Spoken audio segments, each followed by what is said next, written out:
Genghis Khan had endless women and 200 children as a reward for conquest, he tweeted. I'm the most searched man on the planet. I've conquered Earth. I'm the highest status male on the planet. Females do not expect loyalty from me. They only expect that of lesser men. Then there was this. Imagine having less than 10 children because you're a who doesn't have 4 wives. Genetic failures. Finally, if a girl follows me and she's hot and I see a single picture of her in a private jet, it's block. Women can't afford jets. Women are all brokies. Why are you flying around on some man's jet? You should have been a virgin when I met you. Haram. All right, Andrew Tate. Now, you're getting very near the knuckle with some of those tweets. Am I? You tell me. I don't think so. I think people can understand they're semi-satirical.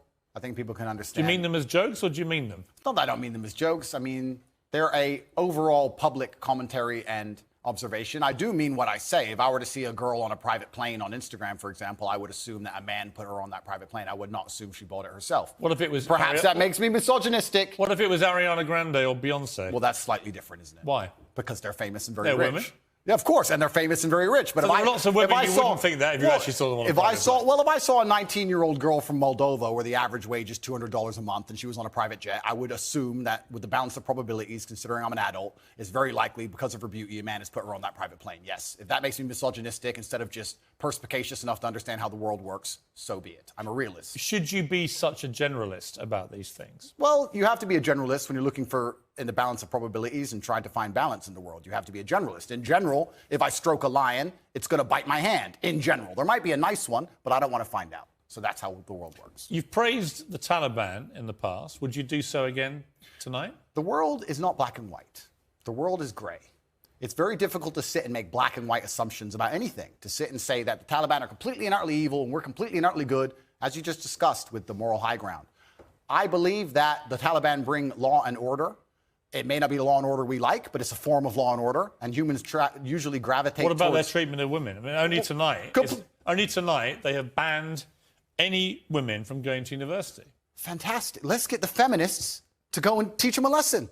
The feminists are so tough, and they stand up and say they can do anything a man can do. Let's arm them up and send them to Afghanistan. I'm sure they'll fix it. You just literally spent an impassioned first segment comparing the way, for example, Dubai handles law and order to this country. Correct. So you do express views about different laws. Absolutely. Both places. So when I put to you a law that basically bans women from being educated, it's not. Why is it a problem for you to say, you know what, it's wrong? They're both places I've resided in, Dubai and London, so I have personal experience.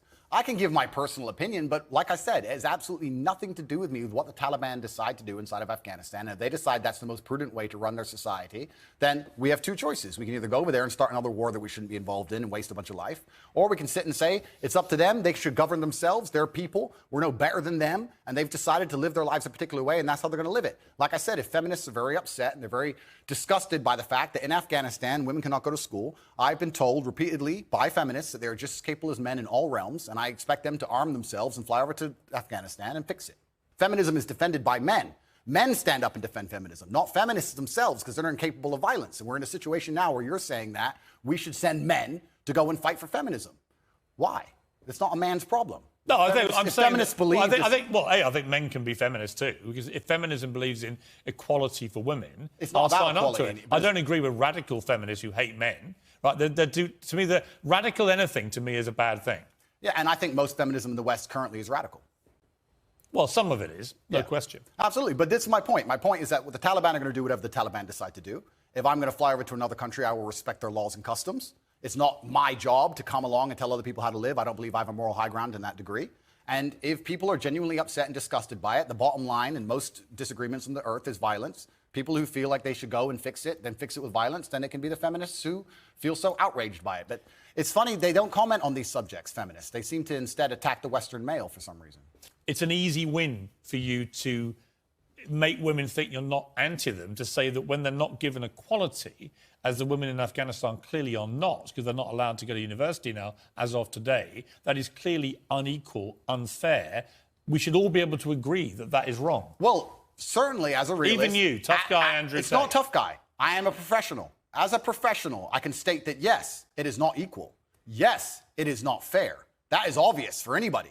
I'm not saying those things are not true. What I'm saying is it's nothing to do with me. Right, OK, but you made a concession you think is wrong. Then. I said it's unequal and it's unfair. Yeah, so wrong.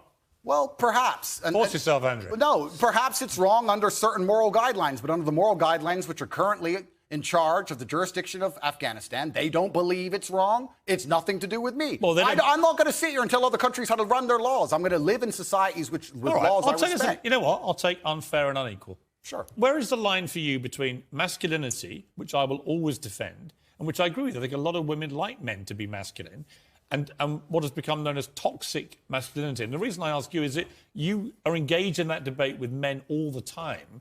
Where is the line for you where men shouldn't cross? There's no such thing as too much masculinity if it's genuinely masculine. Genuine masculinity is not out here to hurt people. It's absolutely the opposite. It's out here to protect. And when bad things happen, they call traditionally masculine men. If you need a firefighter, you need a masculine man. When you call the police because of the problem you have, you want masculine men. And as soon as a woman or a man is in trouble, when you look for backup, you look for masculine men. And masculine men have a duty to provide and protect those they care about. We have a duty to do things we don't feel like doing because we know we're supposed to do them. And that's why we stayed in the Titanic and died. Those were masculine men. Where did you 3 minutes prior to this point in the video, Andrew said something about feminists going to fight the Taliban because of the new law they just made against women attending universities. Now, for anybody who doesn't know who Andrew is, listening to that would make you assume that he's some unempathetic, heartless person for the statement he made. But he was trying to prove a point. In modern times, masculinity in men is seen as something that needs to be fixed, is seen as a virus that needs to be cured. But at the same time, when the going gets tough, we immediately revert to wanting masculine men to put things back in place. On one hand, you say they are toxically masculine, but when she hits the fan, you expect them to be masculine men. Where did you get your views about this from? This is what I grew up with. It's the family I grew up around. And your father, your mother? Yeah, both? and the world I lived in. And I think a lot of the things I'm saying now about masculinity and how people should act in the world, how the world should function, were considered completely normal and accepted by everybody only 20 years ago. I think the world's just lost its mind. For me to stand up and say a man should protect a woman now gets to be called a misogynist and canceled. If I said that 10 years ago, everyone would say, duh. And what's funny is, everyone who argues against me and says men shouldn't protect women, especially all the feminists, if they were with their boyfriend and a man broke into their house, guess who they'd expect to go downstairs? Who do you think? Think they go themselves? Are they going to Afghanistan? No, we send men to do these things. So well, we send women in the armed forces too.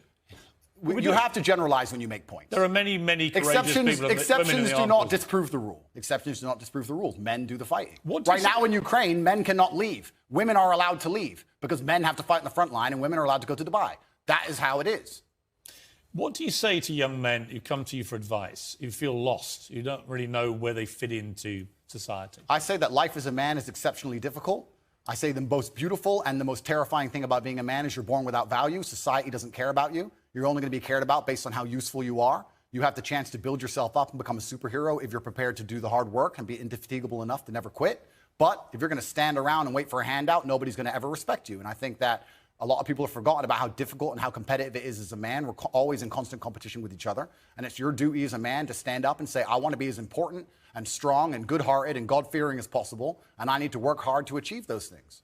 Dame Sheila Hancock says we've become too over-emotional as a society, crying too much about everything. Has she got a point? She's completely right. And the dangerous thing about overly emotional men is that they're dangerous. They're genuinely dangerous. This is what's crazy. All these people who talk about toxic masculinity and how bad it is for men to be traditionally masculine. A traditionally masculine man does things he doesn't feel like doing because it is his duty to do them. He charges into the building because it is his duty. Not because he feels like it, because it is his duty. We're now teaching the new generation of men that they don't have duty and they can just act on their feelings and act how they feel and they don't have to act as a man should. Do you know what happens when you get men who just act how they feel? You get school shooters, you get violence, you get rapists. Men who do not control their emotions are dangerous. If you find a man who is stoic, he's not going to hurt people. He's going to sit and think about his actions very carefully, and he's going to be a good man who protects and provides for his family. You find a man who just acts out on impulse and does whatever he feels like, you're going to find a dangerous man. Sitting here telling men to cry more and act with their feelings and it's okay to feel this way, that way, etc., and have no self-control. That is why we have the problems we have in the world.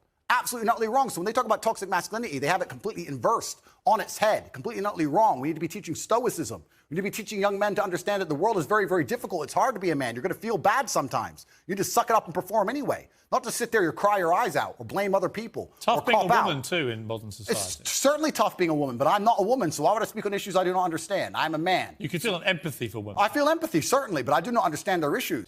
Actually, I will do it now. Okay, good.